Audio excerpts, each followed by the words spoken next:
अगं उद्या बाजारला जायचंय, दुधाचा पगार होतोय का नाही? अगं होईल की. होईल नाही, फोन लाव आणि विचार त्याला, नाही तर मला लावून दे, मी विचारते. नाही नाही, मी विचार. दूध नेताना लय गोड गोड बोलला म्हणावं, आणि आता काय दूर निघतोय पैसे द्यायला.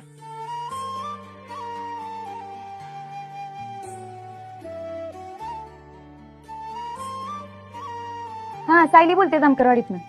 ते दुधाचा पगार का होणार आहे? आई विचारत होती. नाही कसं आहे, देऊन टाका परत, आणि आई काय बोलली म्हणजे होईल अवघड. हो, माझं ऐकून तरी घ्या. कुठल्या दुधाचा पगार? आणि तुम्हाला नेमकं कोणाला फोन लावायचा? हेच की, मनेर दूध डेअरी. आप्पा बोलताय ना? मनेर दूध डेअरी? हो, मी विशाल बोलतोय. आणि कुठले आप्पा पाहिजे तुम्हाला?